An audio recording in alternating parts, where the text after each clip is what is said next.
ഹരേ Krishna. ബ്രഹ്മചാരീ ഗൃഹസ്ഥശ്ച വാനപ്രസ്ഥോऽഥ ഭിക്ഷുകഃ യഥോക്തചാരിണഃ survey ഗച്ഛന്തി പരമാം ഗതിം ചതുഷ്പദീഃ നിശ്രേണീ ബ്രഹ്മലോകേ മഹീയതേ. ബ്രഹ്മചര്യം, ഗാർഹസ്ഥ്യം, വാനപ്രസ്ഥം, സന്യാസം, ഈ 4 ആശ്രമങ്ങളിലും അവരവർക്കു വിധിക്കപ്പെട്ട കർമ്മങ്ങൾ അനുഷ്ഠിച്ചാൽ അവർ പരമഗതിയെ പ്രാപിക്കും. 4 പടികളുള്ളൊരു കോണിയെപ്പോലെയാണിത്. ഈ കോണിയിലൂടെ കയറിച്ചെന്നാൽ ബ്രഹ്മലോകത്തു ചെന്നെത്തും. അന്നും രാജകുമാരന്മാർ ഒരുമിച്ചു കൂടി കാരോട്ടും കളി കളിച്ച് ആനന്ദിക്കുകയായിരുന്നു. ആ സമയത്ത് കാര അടുത്തുള്ളൊരു കിണറ്റിൽ വീണു. അതെടുക്കുവാൻ അവർ ഒരുപാട് യത്നിച്ചു, സാധിച്ചില്ല. എന്തു ചെയ്യണമെന്നറിയാതെ നിൽക്കുമ്പോൾ ദൂരെ കറുത്തുമെലിഞ്ഞൊരു മനുഷ്യനെ കണ്ടു. പൂണുനൂൽധാരിയായ അദ്ദേഹത്തിനടുത്തെത്തി കുട്ടികൾ കാര്യം പറഞ്ഞു. അത് ദ്രോണരായിരുന്നു. അദ്ദേഹം പറഞ്ഞു, നിങ്ങളുടെ ക്ഷാത്ര തേജസ് പരിതാപകരം തന്നെ. ആയുധാഭ്യാസവും വേണ്ട വിധമായിട്ടില്ല. ഒരു കാര കിണറ്റിൽ വീണതെടുക്കുവാൻ ഈ ഭാരതന്മാർ കുഴങ്ങുകയോ? കഷ്ടം. അദ്ദേഹം തൻ്റെ മോതിരവും കൂടി ഊരി ആ കിണറ്റിലേക്കിട്ടു. അദ്ദേഹം വീണ്ടും പറഞ്ഞു, മോതിരവും കാരയും ഒരുമിച്ച് ഞാൻ ഈ ഇഷീകപ്പുല്ല് വെച്ച് എടുക്കാം. എനിക്ക് ഭക്ഷണത്തിനുള്ള വക തരുമോ? കുട്ടികൾ വ്യവസ്ഥ സ്വീകരിച്ചു. യുധിഷ്ഠിരൻ ഉടനെ പറഞ്ഞു, ഗുരുവായ കൃപരുടെ സമ്മതത്തോടുകൂടി ഭവാൻ എന്നും ഞങ്ങളുടെ ഗൃഹത്തിൽ നിന്നു ഭിക്ഷ സ്വീകരിക്കുക. ദ്രോണർ ഒരു ഇഷീകപ്പുല്ലെടുത്ത് അതിൽ മന്ത്രം ജപിച്ചു കാരയിൽ കോർത്തു. തുടർന്ന് ഓരോ പുല്ലായി അതിനു മുകളിൽ കോർത്ത് കാര പുറത്തേക്കെടുത്തു. പിന്നീട് മോതിരവും അമ്പെയ്ത് അമ്പിനോടുകൂടെ മേൽപോട്ട് പൊക്കിയെടുത്തു. അത്ഭുത സ്തബ്ധരായ കുമാരന്മാർ പറഞ്ഞു, ഹേ ബ്രാഹ്മണ, അങ്ങേക്ക് അഭിവാദ്യം. ഭവാന്റെ വിദ്യ ആർക്കുമില്ല. അങ്ങ് ആരാണ്? ഞങ്ങൾ അങ്ങേക്ക് വേണ്ടി എന്തു ചെയ്യണം? ഇതു കേട്ട് ദ്രോണർ ചിരിച്ചുകൊണ്ട് പറഞ്ഞു, നിങ്ങൾ പോയി ഭീഷ്മരോട് പറയൂ, ഒരു ബ്രാഹ്മണൻ ഇഷീകപ്പുല്ലുകൊണ്ട് നിങ്ങളുടെ കാര കിണറ്റിൽ നിന്നും എടുത്തു തന്നു എന്ന്. പിന്നെ മഹാത്മാവായ അദ്ദേഹം വേണ്ടത് ചെയ്തുകൊള്ളും. കുഞ്ഞുങ്ങൾ പറഞ്ഞതു കേട്ട് ഭീഷ്മർ സന്തോഷത്താൽ മതിമറന്നു. ദ്രോണരാണ് അതെന്ന് അദ്ദേഹത്തിന് മനസ്സിലായി. തൻ്റെ കുഞ്ഞുങ്ങളെ വിദ്യ പഠിപ്പിക്കുവാൻ ഏറ്റവും യോഗ്യനായ ഒരാൾ തന്നെയാണ് ദ്രോണർ എന്ന് മനസ്സിലാക്കിയ ഭീഷ്മർ ദ്രോണരെ കൊട്ടാരത്തിലേക്ക് വിളിച്ചു വരുത്തി. അദ്ദേഹം ദ്രോണരോട് ഇപ്രകാരം പറഞ്ഞു, ഹേ ദ്രോണ, ഭവാൻ വില്ലഴിക്കുക, നല്ല ദിവ്യാസ്ത്രങ്ങളൊക്കെ കുരുനന്ദനന്മാരെ പഠിപ്പിക്കുക. നന്ദിയോടെ സൽകൃതരായി സന്തോഷം ഈ കുരുമന്ദിരത്തിൽ പാർക്കുക. ഇവിടെയുള്ളതെല്ലാം അങ്ങേക്ക് കൂടിയുള്ളതാണെന്നു കരുതുക. അങ്ങയുടെ അഭീഷ്ടങ്ങളെല്ലാം സാധിക്കുമാറാകട്ടെ. ഞങ്ങളുടെ ഭാഗ്യത്താൽ അങ്ങിവിടെ എത്തി. അത് ഞങ്ങൾക്കുള്ള അനുഗ്രഹവും കൂടിയാണ്. ഭീഷ്മർ പൂജിച്ചുകൊണ്ട് ദ്രോണരെ സ്വീകരിച്ചു. മനുഷ്യരിൽ ശ്രേഷ്ഠനായ ആ മഹാവീര്യവാൻ കുരുമന്ദിരത്തിൽ താമസിച്ചു. ഭീഷ്മർ തൻ്റെ പൗത്രന്മാരെ അദ്ദേഹത്തിനു ശിഷ്യരായി നൽകി. എന്നു തന്നെയല്ല, ധനധാന്യ സമ്പത്തും ഉപകരണങ്ങൾ നിറഞ്ഞ ഗൃഹവും നൽകി. ദ്രോണർ കൗരവരായ പാണ്ഡവരെയും ധാർത്തരാഷ്ട്രരെയും ശിഷ്യരായി സ്വീകരിച്ചു. അങ്ങനെ എല്ലാവരും ഗുരുസമക്ഷം നിൽക്കുന്ന സമയം ദ്രോണർ ഇപ്രകാരം പറഞ്ഞു, ഞാൻ എൻ്റെ ഹൃദയത്തിലൊരു കാര്യം കരുതുന്നുണ്ട്. കൃതാസ്ത്രന്മാരായി തീരുന്ന നിങ്ങൾ എനിക്കാദ്യം അതു തന്നെയാണ് ചെയ്തു തരേണ്ടത്. ഗുരുവിൻ്റെ വാക്കുകേട്ട് ആരും ഒന്നും മിണ്ടിയില്ല. എന്നാൽ അർജുനൻ മാത്രം മുന്നോട്ട് വന്ന് ഇപ്രകാരം പറഞ്ഞു, ഗുരു, ഭവാന്റെ ആഗ്രഹം ഏതാണോ അത് ഞാൻ നിർവഹിച്ചു തരാം. എല്ലാവരും കേൾക്കെ ഞാൻ സത്യം ചെയ്യുന്നു. ദ്രോണർ ആനന്ദത്തോടെ അർജുനനെ ചേർത്തു പിടിച്ചു. ദ്രോണർ പാണ്ഡവന്മാരെയും കൗരവാദികളെയും പലതരത്തിലുള്ള അസ്ത്രവിദ്യകൾ പഠിപ്പിച്ചു. ദ്രോണരുടെ അധ്യാപന നൈപുണ്യത്തെക്കുറിച്ചറിഞ്ഞ് പഠിക്കുവാൻ മറ്റു പല രാജ്യങ്ങളിൽ നിന്നും രാജകുമാരന്മാർ വന്നു ചേർന്നു. ഈ സന്ദർഭത്തിലാണ് ദ്രോണരിൽ നിന്നും ശസ്ത്രാസ്ത്രവിദ്യ പഠിക്കാനായി വസുഷേണൻ എത്തിയത്. സൂതപുത്രൻ വസുഷേണൻ. ബാലസൂര്യനെ പോലെ തേജസ്സുറ്റ ആ യുവാവിനെ കണ്ടവർ എല്ലാവരും കണ്ണു ചിമ്മാതെ നോക്കി നിന്നു. ഉദയസൂര്യനെ പോലെ അഴകും വീര്യവും ക്ഷാത്രബലവുമുള്ള അവൻ വൃഷൻ എന്ന കർണനായിരുന്നു. ഇതു കേട്ടപ്പോൾ ജനമേജയ രാജാവിനു സംശയമായി. അദ്ദേഹം ചോദിച്ചു, മഹാത്മൻ, കർണൻ എന്ന നാമധേയത്തോടുകൂടി വന്ന ഇവൻ ആരാണ്? ക്ഷാത്രവീര്യവും ദേവാംശവും അവനിൽ ഒരുപോലെ പ്രകടമാകുന്നുവല്ലോ. എന്നാൽ അങ്ങു തന്നെ പറയുന്നു അവൻ സൂതപുത്രനായ രാധേയനാണെന്ന്. എനിക്ക് അദ്ദേഹത്തെ പറ്റി വിവരിച്ചു തന്നാലും. ഇതു കേട്ട് വൈശമ്പായന മഹർഷി ഇപ്രകാരം തുടർന്നു.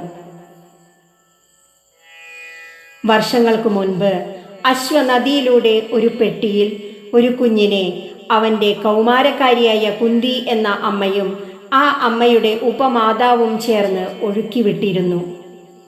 ആ പെട്ടി പോയി അശ്വനദി വിട്ടു ചർമ്മണ്വദിക്കുമേ, യമുനയ്ക്കതിൽ നിന്നിട്ടു ഗംഗയ്ക്കായതിൽ നിന്നുമേ, ഗംഗയാൽ സൂതരാജ്യത്തുമെത്തി ചമ്പാപുരിക്കുമേ. അന്ന് ധൃതരാഷ്ട്രരുടെ സുഹൃത്തായ അധിരഥൻ എന്ന സൂതൻ ഗംഗാനദിയിൽ കുളിക്കുവാൻ വന്നു. യയാതിയുടെ പുത്രനായ അനുദ്രുഹ്യുവിൻ്റെ വംശത്തിൽ പിറന്ന ധൃതവൃത്തന്റെ പൗത്രനും സത്യകർമാവിൻ്റെ പുത്രനുമായിരുന്നു അധിരഥൻ. അദ്ദേഹം കൊട്ടാരത്തിലെ രഥസാരഥിയും സൂതരിൽ പ്രധാനിയുമായിരുന്നു. സമ്പത്തും ഐശ്വര്യവും ധാരാളമുണ്ടായിരുന്നിട്ടും അദ്ദേഹത്തിനു സന്താനഭാഗ്യമുണ്ടായിരുന്നില്ല. അതിനാൽ അധിരഥനും ഭാര്യയായ രാധയും അപുത്രദുഃഖം വല്ലാതെ അനുഭവിച്ചിരുന്നു. സ്നാനത്തിനായി ഗംഗാനദിയിലേക്ക് ഇറങ്ങിയ നേരം അദ്ദേഹം കണ്ടു ഗംഗാനദിയിലൂടെ ഒഴുകിവരുന്നൊരു പെട്ടി. പ്രയാസപ്പെട്ട് അദ്ദേഹം ആ പെട്ടി കരയ്ക്കടുപ്പിച്ചു. തുറന്നു നോക്കിയതും അത്ഭുതത്താലും സന്തോഷത്താലും അദ്ദേഹത്തിൻ്റെ കണ്ണുകൾ വിടർന്നു. അദ്ദേഹം അത്യാഹ്ലാദത്തോടെ കുഞ്ഞിനെ എടുത്ത് ഗൃഹത്തിലേക്ക് എത്തി കുഞ്ഞിനെ രാധയ്ക്കു കൈമാറുകയും ചെയ്തു. അവർ രണ്ടുപേരും ആനന്ദാശ്രുക്കൾ പൊഴിക്കുകയും ഈശ്വരന്റെ വരദാനമെന്ന പോലെ അവനെ വളർത്തുകയും ചെയ്തു. കവചകുണ്ടലാദികളായ വസുവോടൊത്ത് ജനിക്കയാൽ വസുഷേണൻ എന്ന് അവന് നാമകരണവും ചെയ്തു. അവൻ സർവശാസ്ത്ര പടുവായി വളർന്നു. ബലവാനായ ആ ബാലൻ നിത്യവും ദീർഘനേരം സൂര്യോപാസന ചെയ്തിരുന്നു. അതുകൊണ്ട് തന്നെ അവൻ അതിതേജസ്വിയായി ഭവിച്ചു. അധീരഥന്റെ പുത്രനായി കർണൻ അംഗരാജ്യത്ത് വളർന്നു വന്നു. ആ സമയത്താണ് ദ്രോണർ പാണ്ഡവ കൗരവന്മാരെ ആയുധാഭ്യാസം പഠിപ്പിക്കാൻ ഹസ്തിനപുരിയിലെത്തിയത്. ധൃതരാഷ്ട്രരുടെ സുഹൃത്തായതിനാൽ അധിരഥന്റെ പുത്രനെയും ദ്രോണർ തൻ്റെ ശിഷ്യരിൽ ഉൾപ്പെടുത്തി.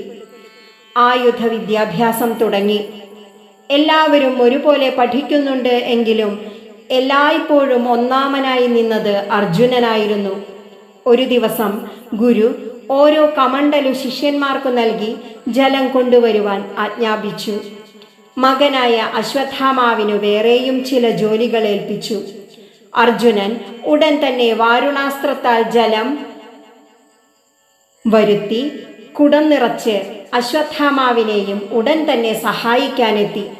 ഗുരു ശുശ്രൂഷയിലും അർജുനൻ തൽപരനായിരുന്നു. ഒരു ദിവസം രാത്രി വില്ലിന്റെ ചെറുഞാണൊലി കേട്ട് ദ്രോണർ എഴുന്നേറ്റ് ചെന്ന് നോക്കിയപ്പോൾ ദ്രോണർ കണ്ടത് രാത്രിയിൽ ഇരുട്ടത്ത് നിന്നുകൊണ്ട് അർജുനൻ അസ്ത്രം പ്രയോഗിച്ചു പഠിക്കുന്നതാണ്. ഇങ്ങനെ അസ്ത്രപ്രയോഗത്തിലും ഗുരുപൂജയിലും പരിശ്രമിച്ചു മുന്നേറിക്കൊണ്ടിരുന്ന അർജുനൻ ഗുരുവിനു പ്രിയപ്പെട്ട ശിഷ്യനായി മാറി. അദ്ദേഹം പറഞ്ഞു, നിന്നോട് തുല്യനായി വേറെ വില്ലാളികളില്ലാതാകും വിധം അത്ര നന്നായി ഞാൻ നിന്നെ പഠിപ്പിക്കുന്നതിൽ ശ്രദ്ധിക്കും. ഇത് സത്യമാണ്. ദ്രോണർ പിന്നീട് അർജുനനെ ആന, തേര്, കുതിര മുതലായ വാഹനങ്ങളിൽ ഇരുന്നുകൊണ്ടും നിലത്ത് നിന്നുകൊണ്ടും ചെയ്യേണ്ട യുദ്ധമുറകളെല്ലാം പഠിപ്പിച്ചു. ഗദായുദ്ധം, വാൾപ്രയോഗം, തോരണം, പ്രാസം, ശക്തി, കൂട്ടപ്പട ഇവയെല്ലാം എല്ലാ ശിഷ്യന്മാരെയും അഭ്യസിപ്പിച്ചു. ദ്രോണരുടെ യോഗ്യത കേട്ടറിഞ്ഞ് അനേകം രാജാക്കന്മാരും രാജപുത്രന്മാരും ധനുർവേദം ഗ്രഹിക്കുവാൻ ദ്രോണന്റെ സമീപമെത്തി. ഒരിക്കൽ തൻ്റെ ശിഷ്യന്മാരുടെ അസ്ത്രപാടവം മനസ്സിലാക്കുന്നതിനായി ദ്രോണർ മരക്കൊമ്പിൽ ഒരു കൃത്രിമ പക്ഷിയെ കുമാരന്മാർ അറിയാതെ പണിതുവച്ചു. അതിൻ്റെ ശേഷം ശിഷ്യന്മാരെ ധനുർധരന്മാരാക്കി വൃക്ഷത്തിന് ചുറ്റും നിർത്തി. ആചാര്യൻ നിർദ്ദേശിക്കുന്ന ഉടനെ പക്ഷിയെ എയ്തു വീഴ്ത്തണമെന്ന് കൽപ്പിച്ചു. ആദ്യം ധർമ്മപുത്രരെ വിളിച്ചു. ലക്ഷ്യത്തിലേക്ക് നോക്കുമ്പോൾ എന്തെല്ലാം കാണുന്നു എന്ന് ചോദിക്കുകയും ചെയ്തു. ഒരു പക്ഷിയെയും വൃക്ഷത്തെയും തൻ്റെ സഹോദരന്മാരെയും ആചാര്യനെയും കാണുന്നുണ്ട് എന്ന് പറഞ്ഞു. ഗുരു എല്ലാവരെയും മാറി മാറി പരീക്ഷിച്ചു. എല്ലാവരും ധർമ്മപുത്രർ പറഞ്ഞ മറുപടി തന്നെ പറഞ്ഞു. അവസാനം ദ്രോണർ സസ്മിതം അർജുനനെ വിളിച്ചു പറഞ്ഞു, അർജുന, എയ്തു വീഴ്ത്തേണ്ടതായ ലക്ഷ്യം നീ തഞ്ചത്തിൽ വീഴ്ത്തുക. ഞാൻ പറഞ്ഞാൽ ഉടനെ അമ്പ് ലക്ഷ്യമെവിടെയോ അവിടെ എയ്യണം. വില്ലുകുലച്ച് അല്പസമയം നിൽക്കൂ. ഇതു കേട്ട് സവ്യസാചി നല്ല പോലെ വില്ല് കുഴിയെ കുലച്ചു ഭാസത്തെ നോക്കി നിന്നു. ദ്രോണർ മുൻമട്ടിൽ തന്നെ ചോദിച്ചു, ലക്ഷ്യത്തിലേക്ക് നോക്കുമ്പോൾ എന്തെല്ലാം കാണുന്നു? ഭാസത്തിന്റെ ശിരസ് മാത്രം കാണുന്നു, ഉടൽ കാണുന്നില്ല. അർജുനൻ മറുപടി പറഞ്ഞു. എന്നാൽ ഉടനെയുക, ഗുരു ആനന്ദത്തോടെ ആഹ്വാനം ചെയ്തു. അർജുനൻ ക്ഷണത്തിൽ ആ പക്ഷിയുടെ ശിരസ് അരിഞ്ഞു വീഴ്ത്തി. ഗുരുനാഥൻ സന്തോഷഭരിതനായി അർജുനനെ അഭിനന്ദിച്ചു തലോടി. അദ്ദേഹം ഉള്ളിൽ പറഞ്ഞു, എൻ്റെ പ്രിയ ശിഷ്യൻ അർജുനൻ, ഇവൻ ദ്രുപദനെ ജയിക്കും. മറ്റൊരു ദിവസം ഗുരുവും ശിഷ്യന്മാരും കൂടി ഗംഗാനദിയിൽ കുളിക്കാൻ പോയി. വെള്ളത്തിലിറങ്ങിയ ദ്രോണരെ കാലചോദിതനായ ഒരു മുതല കാലിൽ പിടികൂടി. അതിൽ നിന്നും രക്ഷ നേടുവാൻ തനിക്ക് കഴിവുണ്ട് എങ്കിലും ശിഷ്യന്മാരെ പരീക്ഷിക്കുവാൻ അദ്ദേഹം മുതലയെ കൊല്ലുവാൻ ആജ്ഞാപിച്ചു. എല്ലാവരും പകച്ചുനിന്ന ആ ഘട്ടത്തിൽ അർജുനൻ പെട്ടെന്ന് തന്നെ അമ്പും വില്ലുമെടുത്ത് മുതലയെ ലക്ഷ്യമാക്കി 5 ശരങ്ങൾ പ്രയോഗിച്ചു. ശരാഘാതമേറ്റ് മുതല ചത്തുവീണു. സന്തുഷ്ടനായ ആചാര്യൻ കരയിലേക്ക് കയറി അർജുനനെ ആലിംഗനം ചെയ്തു. ശേഷം ഇങ്ങനെ അദ്ദേഹം പറഞ്ഞു, ഹേ മഹാഭാഗോ, വിശിഷ്ടവും അതിദുർധരവുമായ ബ്രഹ്മശിരസ് എന്ന അസ്ത്രം പ്രയോഗിക്കുവാനും പിൻവലിക്കുവാനുമുള്ള മന്ത്രങ്ങളോടെ നീ സ്വീകരിക്കുക. ഈ അസ്ത്രം അതിവിശിഷ്ടവും അമോഘവുമാണ്. ഇത് മനുഷ്യരിൽ പ്രയോഗിക്കരുത്. മനുഷ്യരിൽ പ്രയോഗിച്ചാൽ 3 ലോകവും അത് മുടിച്ചു കളയും. ഈ ലോകത്തിൽ അനന്യസാധാരണമായി അതുമാത്രമാണ് ഉള്ളത്. ശുദ്ധിയോടെ അത് സൂക്ഷിച്ചു വയ്ക്കുക. ഇത് ശ്രദ്ധയോടെ കേൾക്കുക. മനുഷ്യനല്ലാത്ത ശത്രു വന്ന് നിന്നെ എതിർത്താൽ അന്നു നീ അവനെ കൊല്ലുവാൻ ഈ അസ്ത്രം സങ്കരത്തിലെയ്യുക. അപ്രകാരമാകാമെന്ന് പറഞ്ഞ് ഫൽഗുനൻ ദിവ്യാസ്ത്രം സ്വീകരിച്ച് ഗുരുവിനെ നമസ്കരിച്ചു. അനന്തരം ദ്രോണാചാര്യർ അർജുനനോട് വീണ്ടും പറഞ്ഞു, ഇനി നിന്നോട് തുല്യനായി മറ്റൊരു ധനുർധരൻ ഉണ്ടാവുകയില്ല. ശത്രുക്കൾക്ക് അജയ്യനായി കീർത്തിമാനായി ഭവാൻ ശോഭിക്കും.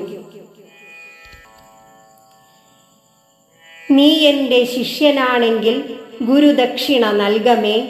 അതു കേട്ടിട്ടാ നൈഷതൻ പ്രീതി ഉൾക്കൊണ്ടു ചൊല്ലിനാൻ, എന്തു നൽകേണ്ടു ഭഗവൻ ഗുരു കൽപ്പിച്ചിടേണമേ. ബ്രഹ്മജ്ഞ ഗുരുവിന്നേക വയ്യാതൊന്നില്ലെനിക്കിഹ. ദ്രോണരുടെ ശിഷ്യനാകാൻ അതിയായ ആഗ്രഹത്തോടെ വിദ്യാർത്ഥിയായി എത്തിയ നിഷാദ രാജ്യത്തെ പുത്രൻ ഇനി അദ്ദേഹവും ശിഷ്യത്വം സ്വീകരിക്കാൻ എത്തുകയാണ് ദ്രോണരുടെ സമീപത്തേക്ക്. ഓം നമോ ഭഗവതേ വാസുദേവായ.